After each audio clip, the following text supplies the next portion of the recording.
على رسوله الكريم. أعوذ بالله من الشيطان الرجيم.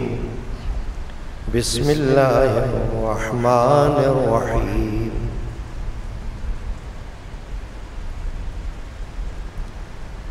يا أيها الذين آمنوا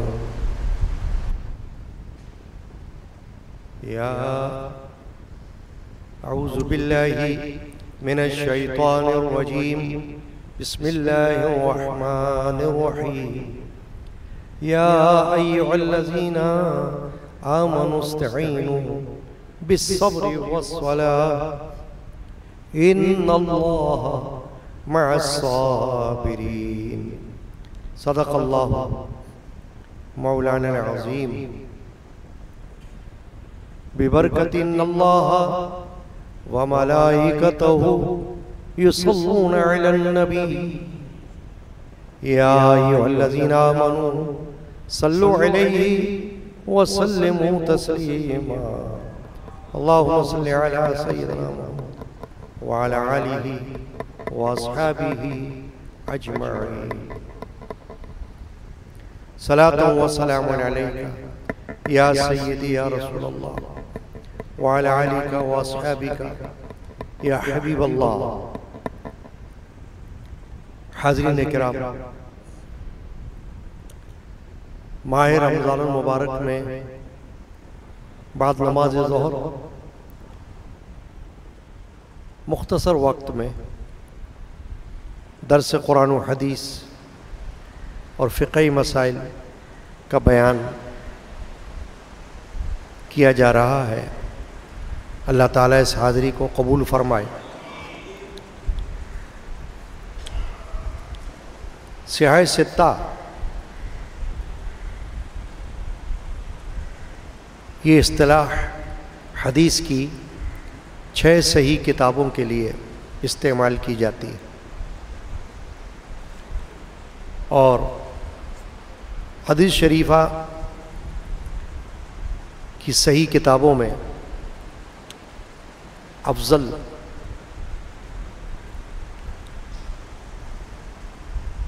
جامع صحیح البخاری ہے، اس کے بعد دوسری کتابیں ہیں. بخاری شریف میں ایک حدیث پاک ہے، اور وہ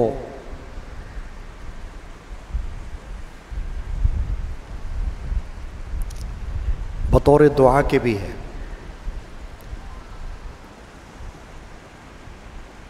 حضرت انس رضی اللہ تعالی عنہ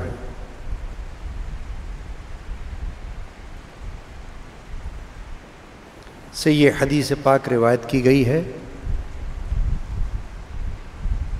وعن انس ان عمر بن الخطاب كان إذا قحط استسقى بالعباس بن عبد المطلب فقال اللهم إنا كنا نتوسل إليك بنبينا فتسقينا وإنا نتوسل إليك بعم نبينا فسقنا فیسقوا. یہ حدیث پاک حضرت انس رضی اللہ تعالیٰ عنہ یہ روایت کر رہے ہیں کہ جب لوگ قحط میں مبتلا ہوتے، قحط یعنی تندرستی،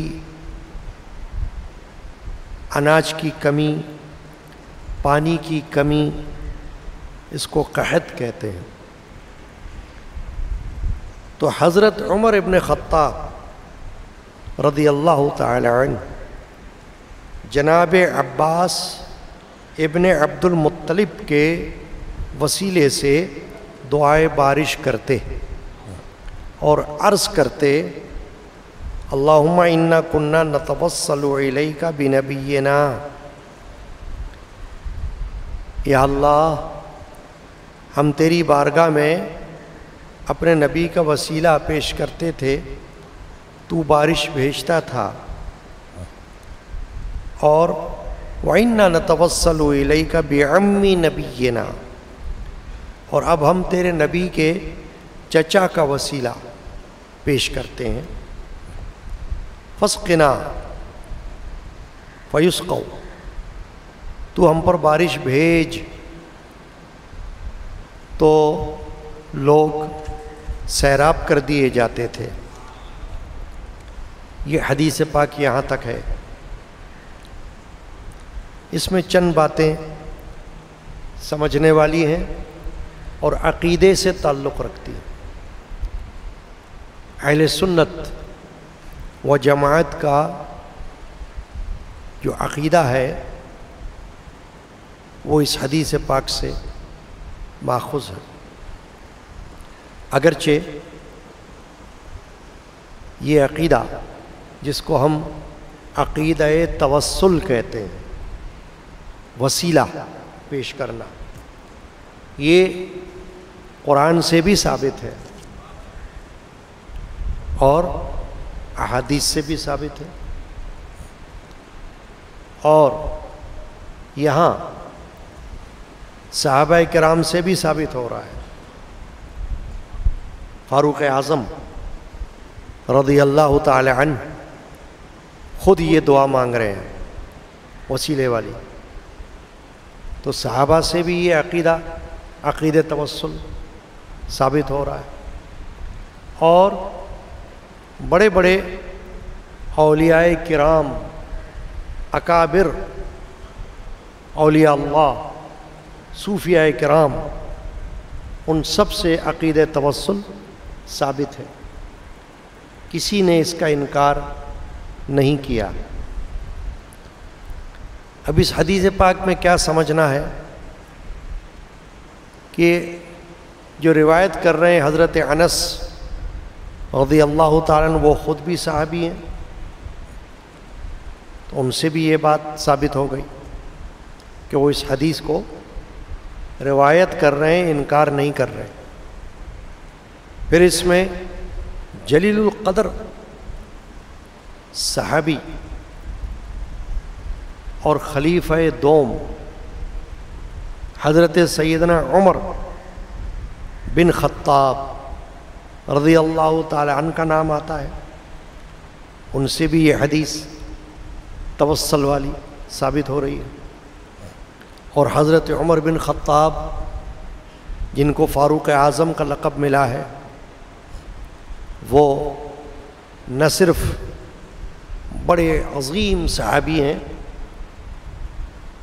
غزوات میں حصہ لینے والے، بلکہ رسول اکرم صلی اللہ علیہ وسلم سے نہایت قریبی رشتہ داری کا شرف آپ کو حاصل ہے، کیونکہ حضرت عمر بن خطاب کی پیاری صاحبزادی حضرت حفصہ رضی اللہ تعالی عنہا ام المومنین ہے، تمام ایمان والوں کی ماں، یعنی زوجہ محترمہ سرکار دو عالم صلی اللہ علیہ وسلم ہے، تو بہت بڑا تعلق ذات رسول پاک سے حضرت عمر بن خطاب کو حاصل ہو گیا۔ اس بنا پر ہمارے نزدیک ان کا مقام، ان کا مرتبہ، ان کی شان، ان کی تعظیم لازم ہو گئی۔ عمر بن خطاب رضی اللہ تعالی عنہ کا یہ طریقہ حضرت انس رضی اللہ تعالی عنہ روایت کر رہے ہیں کہ وہ جناب عباس بن عبد المطلب، یہ کون ہیں؟ رسول پاک صلی اللہ علیہ وسلم کے چچا ہیں، جو ایمان والے تھے اور ان کی بڑی شان ہے۔ حضرت عباس بن عبد المطلب. عبد المطلب ان کے والد ہیں، حضور کے دادا. تو ان کا طریقہ اس حدیث پاک میں معلوم ہو رہا ہے. وہ کیا کرتے تھے کہ جب مدینہ شریف کے لوگ تنگ دستی میں مبتلا ہو جاتے کبھی، جس کا مطلب یہ ہے کہ اناج میں کمی ہو گئی، غلے میں کمی ہو گئی، کھانے پینے کو کچھ نہیں، جانور بھی لاغر ہو گئے، کمزور ہو گئے، ان کے کھانے کو بھی کچھ نہیں، پانی بھی نہیں ہو رہا ہے، پانی کی بھی تنگی ہے. یہ حالت قحط کہلاتی ہے.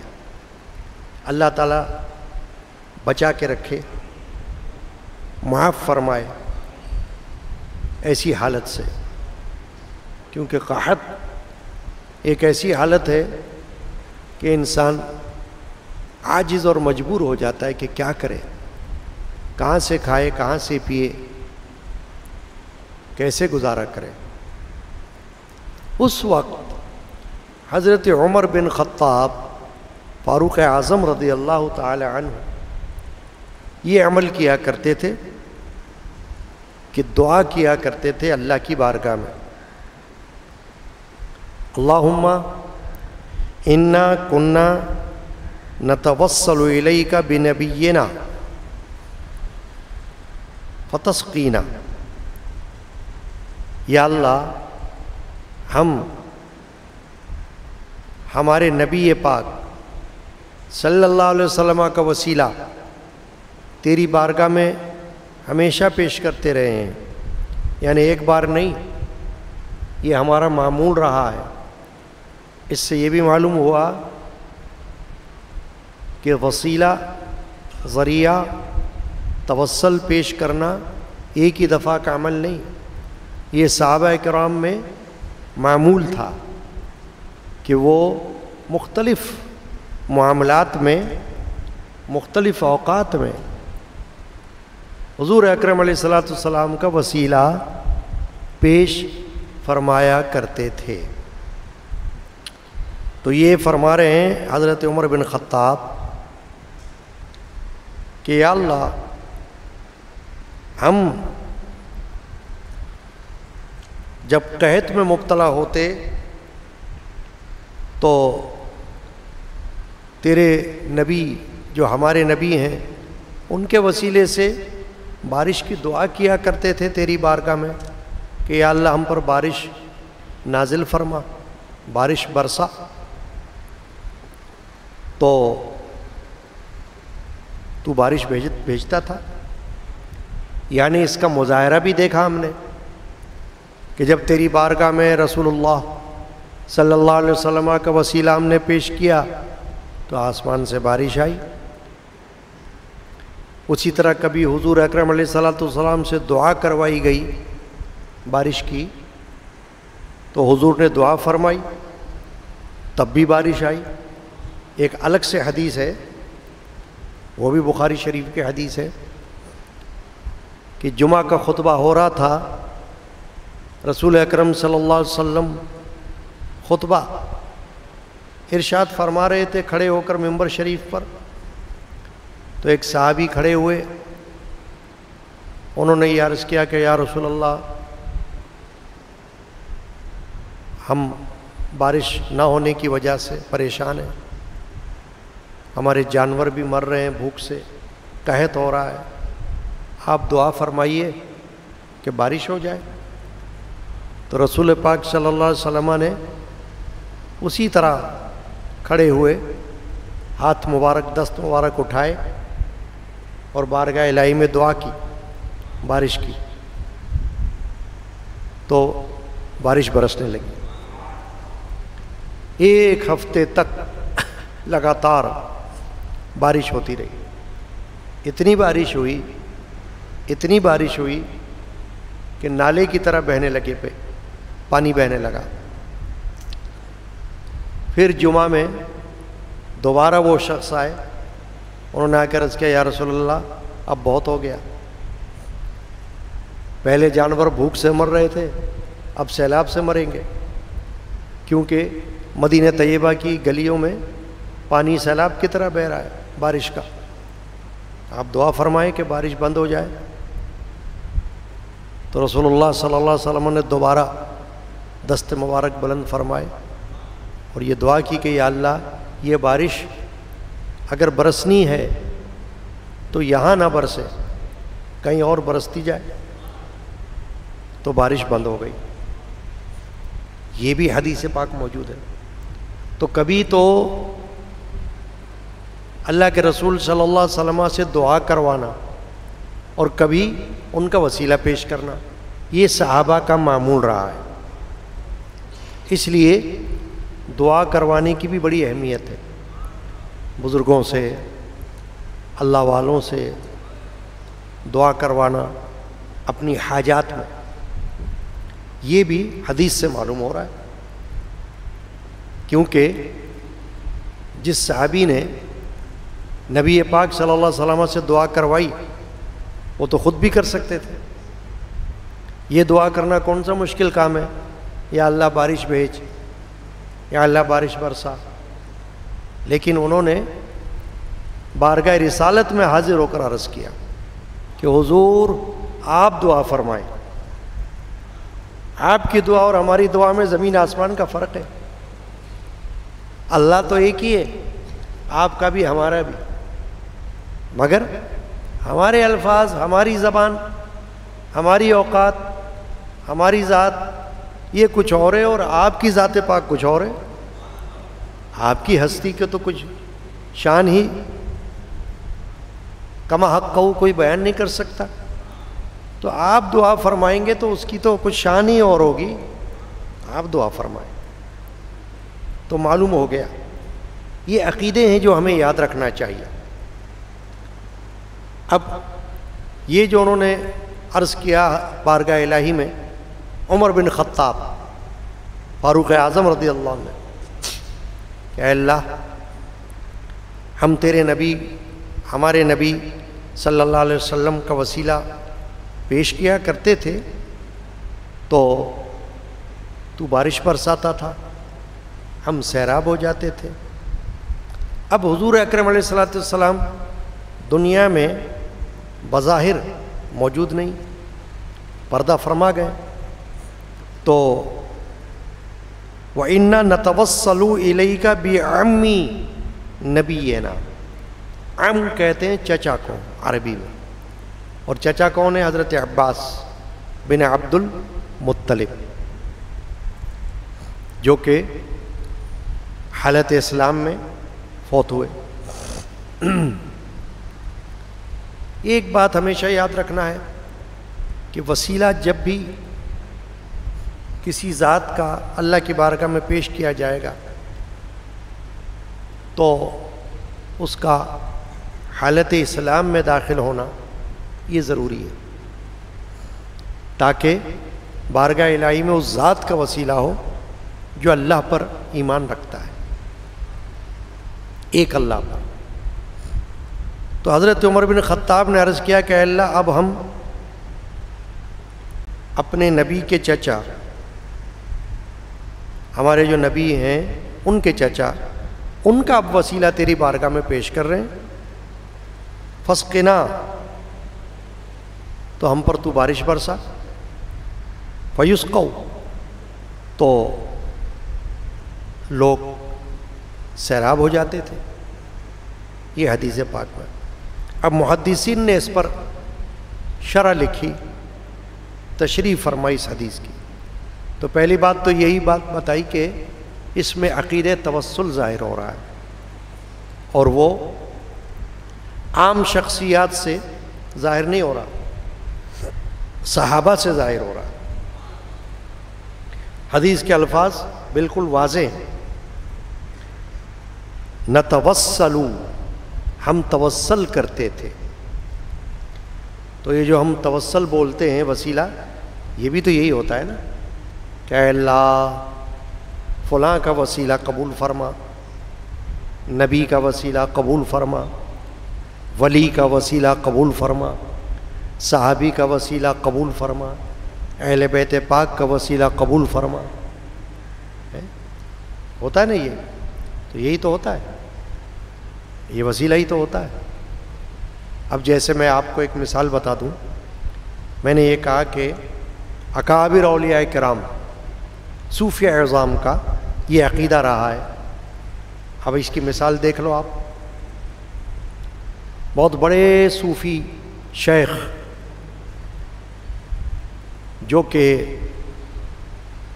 سلسلہ سہروردیہ سے تعلق رکھتے تھے اور بارگاہ رسالت میں شرف حضوری رکھتے تھے، حضرت شیخ مصلح الدین سعدی شیرازی رحمۃ اللہ علیہ. آپ نے اشعار سنے ہوں گے، بلغ العلا بکمالہ کشف الدجی بجمالہ حسنت جمیع خصالہ صلوا علیہ وآلہ. یہ اشعار انہی کے لکھے ہوئے ہیں، اتنے مقبول ہیں کہ اتنے 100 سال گزرنے کے بعد آج بھی اکثر محافل میں ان کو پڑھا جاتا ہے. بارگاہ رسالت میں مقبول اشعار ہیں، نعتیہ، اس میں درود بھی ہے، اس میں حضور کی شان بھی بیان کی گئی.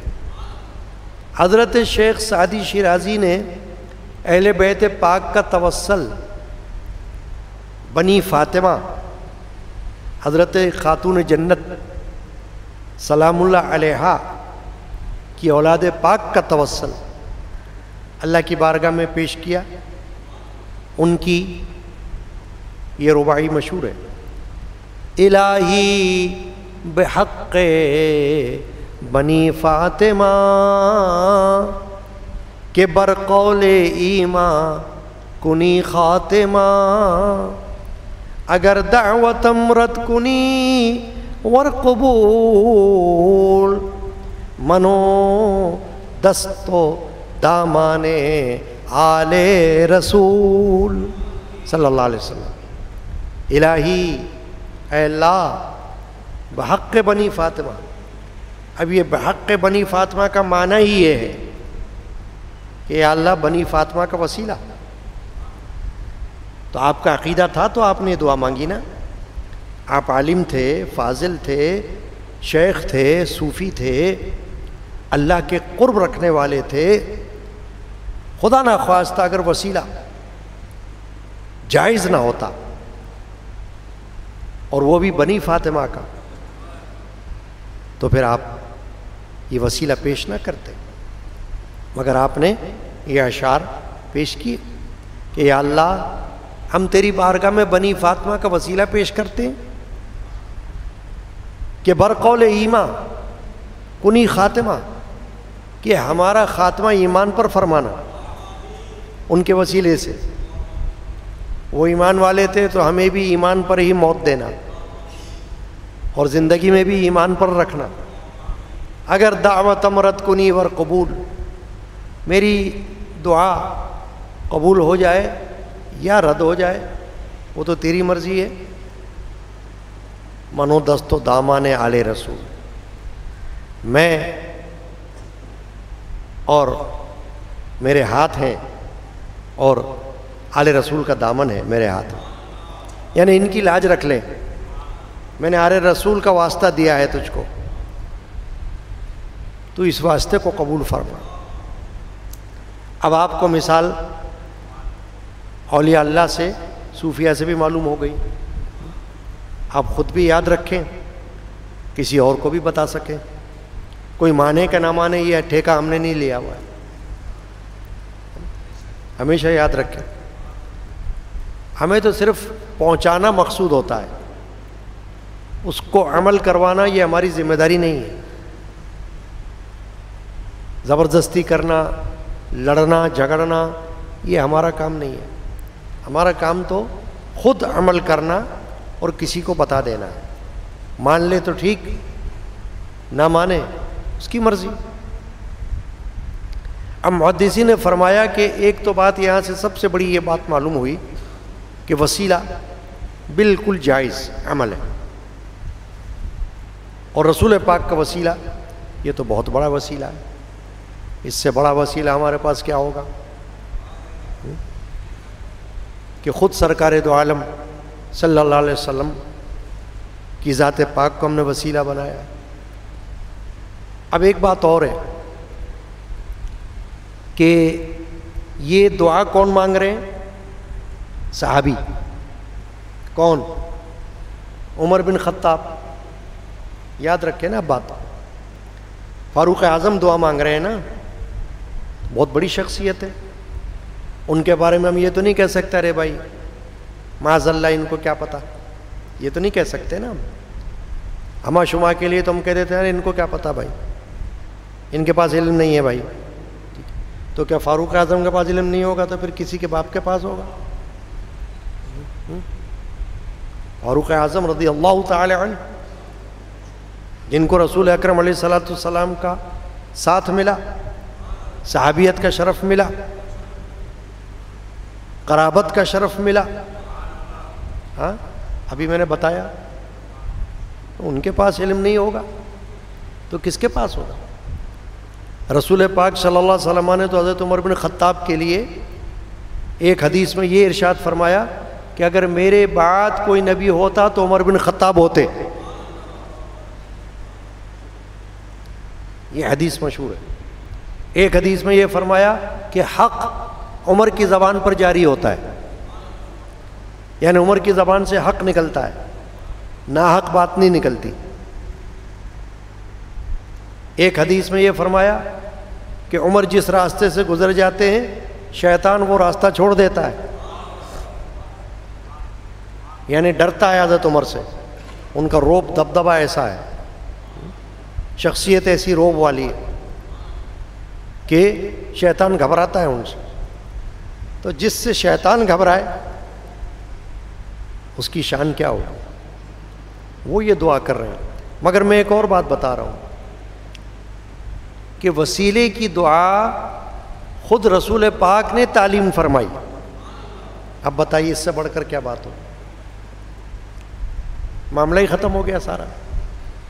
خود ترمذی شریف کی حدیث ہے اور مشہور حدیث ہے کہ ایک صحابی نابینا تھے، آنکھوں سے نظر نہ آتا تھا، رسول پاک صلی اللہ علیہ وسلم کی خدمت اقدس میں پہنچے کہ یا رسول اللہ صلی اللہ علیہ وسلم آپ میرے لیے دعا فرما دیں کہ میری آنکھیں روشن ہو جائیں۔ حضور نے فرمایا اگر تو صبر کرنا چاہے تو صبر کر، ورنہ میں دعا کرتا ہوں، تجھے دعا بتاتا ہوں۔ انہوں نے عرض کیا رسول اللہ مجھے دعا بتا دیجئے، یعنی میں پریشان ہوں۔ تو حضور اکرم علیہ الصلوۃ والسلام نے ان کو یہ دعا بتائی، حدیث کے الفاظ ہیں اللہم انی اسألک، اے اللہ میں تجھ سے سوال کرتا ہوں، تجھ سے مانگتا ہوں، واتوجہ الیک، اور تیری طرف توجہ کرتا ہوں، بنبیک محمد نبی الرحمہ، تیرے نبی محمد صلی اللہ علیہ وسلم کے وسیلے سے جو نبی رحمت ہیں، یعنی کہ اس طرح دعا مانگ کے جا کر اے شخص گھر میں جانا، 2 رکعت نفل پڑھنا اور پھر یہ دعا کرنا اللہم انی اسألک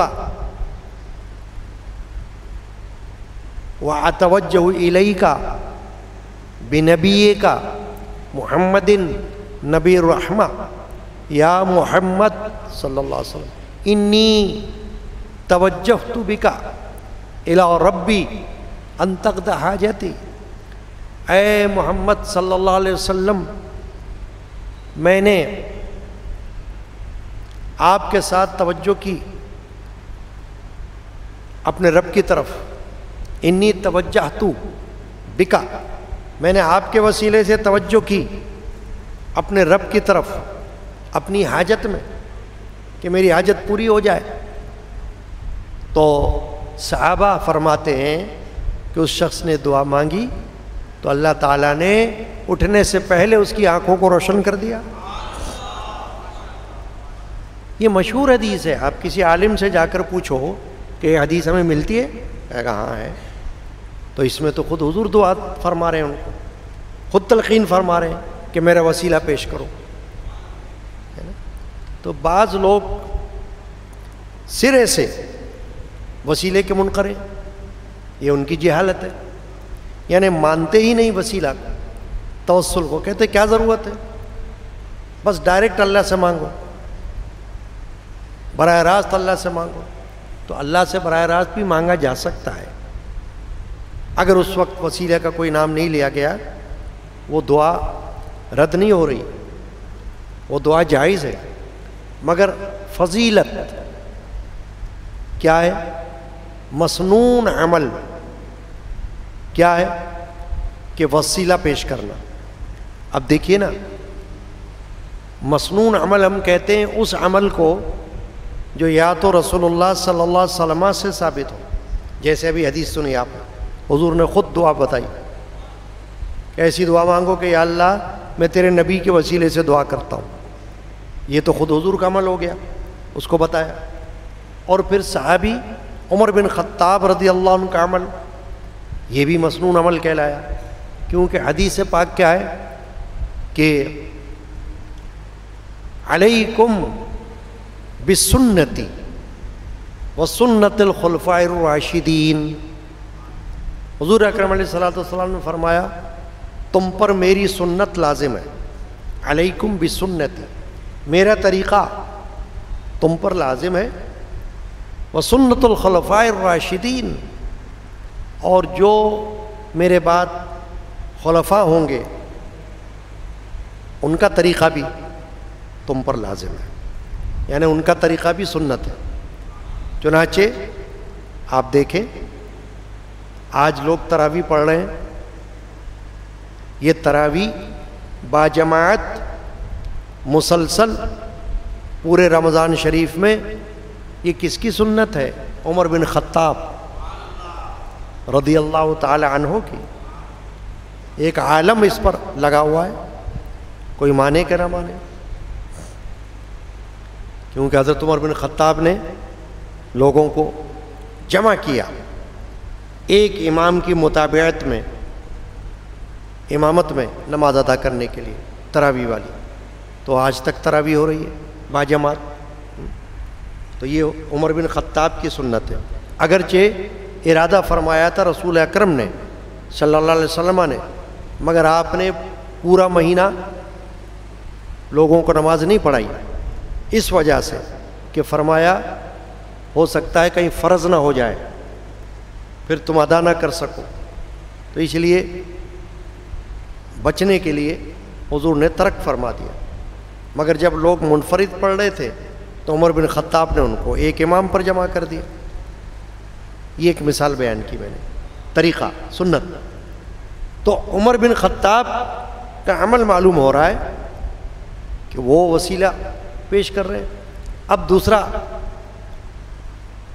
مغالطہ، محدثین فرماتے ہیں بعض لوگوں کو مغالطہ ہوا کہ دیکھو اس میں عمر بن خطاب نے عرض کیا یا اللہ ہم تیرے نبی کا وسیلہ پیش کیا کرتے تھے قحط کے دوران، جب تنگی ہو جاتی تھی کھانے کی پینے کی بارش کی تو تو بارش برسا دیتا تھا، اب ہم تیرے نبی کے اپنے نبی کے چچا کا وسیلہ پیش کر رہے ہیں۔ تو اس میں مغالطہ ہوا لوگوں کو کہ شاید جو شخص زندہ ہو اس کا وسیلہ تو ہو سکتا ہے، اور جو شخص اب دنیا میں موجود نہیں ان کا وسیلہ نہیں ہو سکتا۔ تو کہا یہ مغالطہ ہے، غلطی ہے ان کی، بات یہ نہیں ہے۔ بات یہ ہے کہ جب رسول پاک صلی اللہ علیہ وسلم بظاہر موجود تھے تو صحابہ کرام رضی اللہ تعالی عنہم اجمعین ان سے بارش کی دعا بھی کرواتے تھے، ان کا وسیلہ بھی پیش کرتے تھے، اور ان کے چہرے مبارکہ کی زیارت بھی کر لیا کرتے تھے، جو اب نہیں ہو سک رہی۔ تو حضرت عمر بن خطاب نے کہا کہ یا اللہ، اب تیرے نبی کے چچا تو ہمارے سامنے ہیں نا، نسبت تو انہی کی ہے، نسبت تو اس میں بھی رسول پاک کی آ گئی، کیونکہ وہ چچا کس کے ہیں؟ کیا کہا تھا عمر بن خطاب نے؟ انا نتوسل الیک بعم نبینا، ہم تیری بارگاہ میں وسیلہ پیش کرتے ہیں ہمارے نبی کے چچا محترم کا۔ تو کس کے چچا ہوئے؟ نبی کے، تو نسبت تو آ گئی نبی کی، گویا نبی تو وہاں پر موجود ہیں، ایک طرح سے ان کا نام پاک تو موجود ہے۔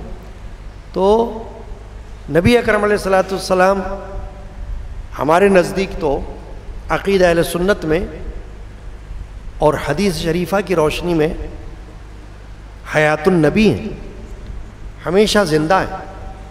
ہر نبی، یہ عقیدہ یاد رکھنا، ہر نبی اپنے مرقد میں، اپنی قبر انور میں حیات ظاہری کی طرح زندہ ہے، موجود ہے، ہمیں دیکھتا ہے، ہماری بات سنتا ہے، ہمیں ملاحظہ فرماتا ہے۔ تو ویسے بھی حضور کی حیات کے ہم قائل ہیں، تو یہ مسئلہ ہی نہیں ہے ہمارے لیے کہ ہم یہ کہیں کہ بھائی اب وہ نہیں ہے تو اب ہم کسی اور کا وسیلہ کر رہے ہوں۔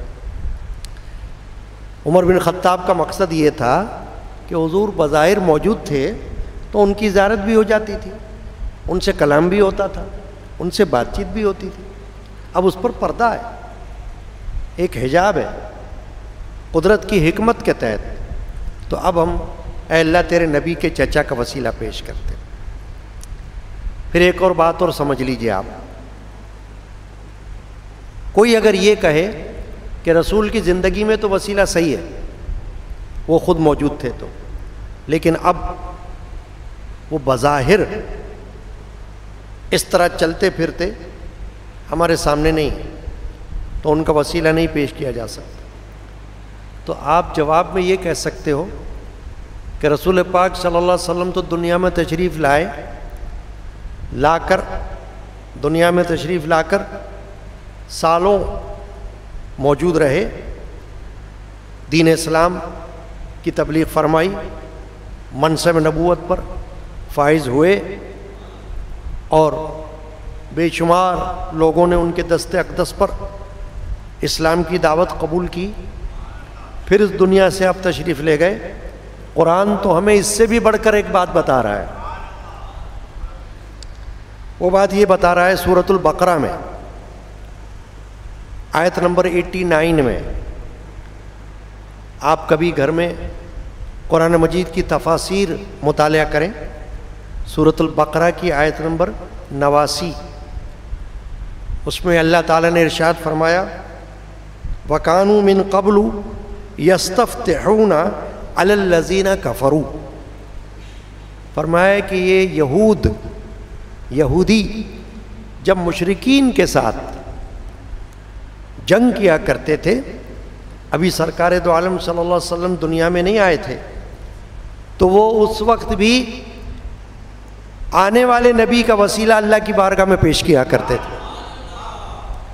یا اللہ، ایک تیرا جو نبی آئے گا جس کا تو نے تورات میں ہم سے وعدہ فرمایا ہے، کیوں کہ رسول پاک صلی اللہ علیہ وسلم کے تشریف لانے کی خبریں تورات میں بھی ہیں، انجیل میں بھی ہیں، اگرچہ اب نہ تو اصل تورات موجود ہے نہ اصل انجیل موجود ہے، مگر اس وقت تو تھی، بعد میں ضائع ہوئی، بعد میں ترمیم ہوئی، تبدل ہوا۔ تو اس وقت اللہ فرماتا ہے ان کا قاعدہ یہ تھا عقیدت کی بنا پر، ابھی انہوں نے حضور کو دیکھا نہیں تھا، مگر وہ کامیابی حاصل کرتے تھے جب وہ حضور کا جو نبی آنے والا ہے اس کا وسیلہ پیش کیا کرتے تھے تو اللہ ان کو کامیابی دیتا تھا۔ اب یہ الگ بات ہے کہ جب حضور پاک تشریف لے آئے اور وہ بنی اسماعیل میں سے تشریف لائے تو انہوں نے، یہود نے ان کا انکار کر دیا، لیکن جب تک وہ تشریف نہیں لائے تھے تو انہی کا وسیلہ پیش کیا کرتے تھے۔ اب آپ یہ بتائیں کہ جو لوگ یہ کہیں کہ نبی کے جانے کے بعد ان کا وسیلہ نہیں کر سکتے، تو ان کو یہ کہا جائے کہ نبی کے جانے کے بعد نہیں کر سکتے، مگر نبی کے آنے سے پہلے کیسے ہو رہا ہے؟ بھئی سوال تو یہ، اگر نبی کے جانے کے بعد وسیلہ منع ہو گیا تو پھر نبی کے آنے سے پہلے کیسے جائز ہو گیا؟ وسیلہ تو اللہ ہی کی بارگاہ میں پیش کر رہے ہیں نا۔ وہ قبول کرنے والا کون ہے؟ اللہ۔ جو اللہ نبی کے جانے کے بعد قبول فرما رہا ہے وسیلہ، وہی نبی کے آنے سے پہلے بھی قبول فرما رہا تھا۔ قبول کرنا تو ذات کا کام ہے۔ تو اگر اس نے نبی کے آنے سے پہلے بھی وسیلہ قبول کر لیا، قرآن بتا رہا ہے، تفسیر بتا رہی ہے، اس پر مفسرین کا اتفاق ہے، تو بتائیے آپ، تو یہ مغالطہ کہ زندگی میں وسیلہ جائز بعد میں ناجائز، یہ بھی مسئلہ حل ہو گیا کہ ابھی تو رسول پاک تشریف ہی نہیں لائے تھے کہ یہود ان کا وسیلہ پیش کر رہے تھے۔ تو صرف اتنا ہے کہ حضرت عمر بن خطاب نے حضور کے چچا کا وسیلہ اس لیے پیش کیا کہ وہ جو ہم حضور کی زیارت بھی کیا کرتے تھے وہ تو اب نہیں ہو سک رہی، تو یا اللہ ہم تیرے چچا کا، حضور کے چچا کا وسیلہ ہم پیش کر رہے ہیں، اس کو قبول فرما لیں۔ اور اسی طرح ایک حدیث ملتی ہے ہمیں ام المومنین حضرت عائشہ صدیقہ رضی اللہ تعالی عنہا سے، کہ ان کے پاس لوگ آئے کہ یا ام المومنین قحط ہو گیا ہے، بارش نہیں ہو رہی، دعا فرمائیں۔ تو ام المومنین نے فرمایا کہ رسول پاک صلی اللہ علیہ وسلم کی جو روضہ انور کی چھت ہے نا، اس میں اور روضہ انور میں ایسے سوراخ لگا دو کہ چھت اور روضہ انور میں کوئی پردہ نہ رہے، یعنی واضح ہو جائے، ظاہر ہو جائے، کھل جائے، نظر آ جائے، اور پھر دعا مانگو۔ تو اسی طرح کیا گیا، اللہ تعالیٰ نے بارش برسا دی، قحط دور ہو گیا، یہ بھی حدیث پاک ہے۔ تو اب یہ جو میں نے حدیث پاک بیان کی، اس میں استسقاء کے حوالے سے ذکر ہے۔ استسقاء جو ہے وہ بارش کی وجہ سے نماز پڑھنے کو یا دعا مانگنے کو کہا جاتا ہے۔ نماز استسقاء، یا تو نماز پڑھی جائے 2 رکعت، چاہے اکیلی پڑھی جائے، چاہے امام کی اقتداء میں پڑھی جائے، یا صرف دعا کی جائے بارش کے لیے، اس کو کہتے ہیں دعا استسقاء یا نماز استسقاء۔ اور استسقاء کے معنی ہے شادابی، سیرابی کی دعا۔ تو یہ حدیث پاک سے ثابت ہے، رسول پاک صلی اللہ علیہ وسلم کا عمل اس پر رہا ہے کہ جب بھی بارش کی کمی ہو جاتی تو آپ صحابہ کے ساتھ جنگل میں تشریف لے جاتے اور وہاں 2 رکعت ان کو نماز پڑھاتے اور اس میں بالجہر قرأت فرماتے، اور اس میں پھر دعا کے ہاتھ بھی اٹھاتے، ہاتھوں کے پشت کو آسمان کی طرف فرماتے، بلند کر کے ہاتھوں، اور خوب توجہ کے ساتھ گڑ گڑا کر دعا فرماتے۔ تو مسنون عمل یہی ہے کہ جب بھی اس طرح کی دعا کرنی ہو تو پرانے کپڑے پہنو، عاجزی ظاہر کرنے کے لیے، اور نیک نیتی، عجز و انکساری کے ساتھ اللہ کی بارگاہ میں بارش کی دعا مانگو، تو اللہ تعالیٰ بارش برسائے گا۔ اور اب بھی یہ دعا جو وسیلے والی دعا ہے مانگی جا سکتی ہے، رسول پاک صلی اللہ علیہ وسلم کا توسل پیش کیا جا سکتا ہے۔ تو کیا معلوم ہوا کہ صحابہ کرام، اولیاء عظام، ان کا یہ معمول رہا ہے توسل پیش کرنا، تو ہمیں واضح ہو گیا، اب ہمیں کسی قسم کا مغالطہ نہیں رہنا چاہیے، کوئی مانے کہ نہ مانے، جو نہ مانے اسے چھوڑو، تم مان لو اور تم مانتے رہو بس۔ تو بزرگان دین نے وسیلے کو بہت اہمیت دی ہے۔ اللہ تبارک و تعالی نے خود دنیا کو عالم اسباب کی شکل دی ہے۔ ہمارے بہت سارے کام کسی وسیلے سے ہوتے ہیں، اس میں نہ کوئی کفر ہے نہ کوئی شرک ہے۔ یہ جو ہم بزرگان دین کے مزارات شریفہ پر حاضر ہوتے ہیں، اس میں دو نیتیں ہوتی ہیں، ایک ان کی ارواح پر فاتحہ خوانی، سورہ فاتحہ پڑھنا، اور ایک ان کا وسیلہ پیش کرنا۔